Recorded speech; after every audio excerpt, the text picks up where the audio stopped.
Oh yeah, today is Tuesday, September 17th, here in Shreveport, Louisiana. And briefly, we want to talk about the situation over there in Saudi Arabia. Bro, as everybody's aware, they had a quote-unquote drone attack that hit their oil refineries, one of their major oil refineries, and it shut them down for a little bit. They lost almost half of their oil supply with that one attack. Now, the Houthis of Yemen claimed responsibility for that attack. But here you have Mike Pompeo, Secretary of State, and all these other people trying to convince Donald Trump that it was Iran. First question we have to ask is, why would Iran do something as stupid as that, knowing that it's going to draw the international community against them? It doesn't make sense. Iran is right now in negotiations with a couple of countries in Europe to try to salvage whatever they can out of that P5+1 agreement, that nuclear agreement. So Iran does not have any incentive at all to attack Saudi Arabia. Saudi Arabia has been fighting an illegal war of aggression against Yemen for the last 4 years. It started under Obama, where we, the United States, have been attacking Yemen. And it's all behind a shipping port over there. You got to realize Yemen in that area over there is like an important piece of property. Although Yemen itself, the country, is dirt poor, that shipping strait over there is very important, the shipping lanes. So that's what Saudi Arabia is trying to dominate and control Yemen and take over that port so that the oil can flow freely and they can control what comes in and out of there. Now, you have to realize, I'm not going to say it's a false flag, but I do believe the United States, well, it's obvious that the United States is using this event as a false flag to get us all hyped and hot and bothered and ready to send our children to die over there again in the Middle East, in another country that has nothing to do with us now, for oil. You know, Trump started out saying, well, it's going to be hell to pay. Basically, we are locked and loaded. But even Trump is backing up right now. He's saying, wait a minute, Pompeo. You saying you got evidence. I need to see all this evidence before I make a decision. But either way it goes, if Donald Trump does make a decision to strike Iran, it will be illegal because only Congress really supposed to give him that power and authority. But under that one act, I forget what it was, George Bush put it in right after 9/11, which gives the United States, quote unquote, the so-called moral authority to go and attack any country that they feel harbors terrorists. Which, what they do, they use ISIS. At one point they was using Osama bin Laden to say, look, ISIS is in Paraguay. ISIS is in the Bahamas. So wherever they say ISIS is, all they got to do is just say ISIS there. Is under the War Powers Act, where the president basically took for himself the ability to go and start wars from Congress. He took that ability from Congress. And under the War Powers Act, again, what they do is just simply say, just trust us. ISIS is over here on the Cooper Road. And they send the military in there, wherever they say ISIS at. ISIS is the boogeyman. ISIS is, all they have to do if they want to go and invade another country is just say ISIS is there. Now, in my opinion, I'm thinking that Israel might have something to do with this. You know, when you look at the fact that the way these missiles attack with such precision, they're not as crude as the mainstream media would like us to believe. These had to be some sophisticated type missiles, at least sophisticated enough to have a homing or tracking or GPS signal that led them directly to direct strikes on what they was trying to hit. Now we also have to ask questions.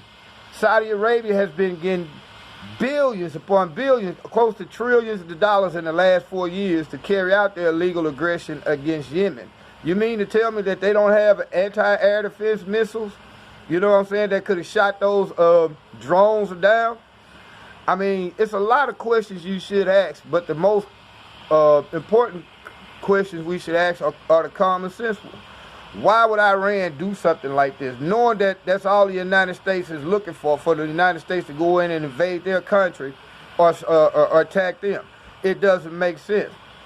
Again, why was Saudi Arabia not able to shoot those missiles down when they have some of the most advanced technology in the world? Because again, the United States, France, Spain just sold them almost $80 billion worth of weapons. So we have to ask those questions and prepare ourselves for another eventual illegal war of aggression and occupation, attempted occupation. Only this time, they don't want to do this with Iran. What usually happens is the United States will go into a country that they want to attack, and they'll put economic pressure on them through sanctions and all this. And they'll starve the people with hopes of getting the people to overthrow those governments. So what they'll tell these governments who are able to protect themselves, look, if you give up these weapons, man, we'll take the sanctions back, man, and we'll be able to do business with you. But every time one of those leaders of those countries give up their weapons, guess what happens? A couple of days later, the United States is over there bombing the heck out of them and invading their country. Well, this ain't going to happen with Iran. I mean, think about it. We've been in Syria for almost 7 years now. And a bunch of Syrian soldiers basically put together who've been war weary for the last 6 years has kicked our ass. If we cannot win in Syria, what the hell makes them think that we have even a chance of winning in Iran? Iran has a good military, strong military, but Iran also has the backing of Russia, China. Iran also has some of the top-notch military weapon and technology in the world. So it's finna get crazy. Let's pray for peace. We all about peace here at the Real News Behind News, but we also about telling the truth. Because where you're going to hear it in your mainstream media, Fox, CBS, MSNBC, ABC, Bloomberg, all these people are going to try to toe the government's official story that it was Iran had something to do with that attack, which we all know that's a lie. Because again, what sense does it make for Iran, who is trying to make peace with the rest of the world, who's actually trying to abide by the nuclear agreement that's put together by Obama and other countries? They're trying their best to abide by that because they want the sanctions taken off. All them folks want to do is just live their life in peace. But it's the United States warmongers, the neocons, who are pushing up for a war with Iran so eventually they can go and take that oil. Hey, y'all research and study, man, what false flags are. And go back and look at the United States history of lying to get our country to go to war. They don't have no problem with lying to us to try to get us out there head first, to send our children over there to fight these wars. And that's what's happening. You're looking at another false flag attempt to get you already to send your kids to go and die so companies like Shell and BP and others can go over there and take the Iranian oil. Hey, once again, it's your boy Rob Thomas Jr. We're trying to get our numbers back up. At one point, like I said, we had well over 1,200 subscribers to our page.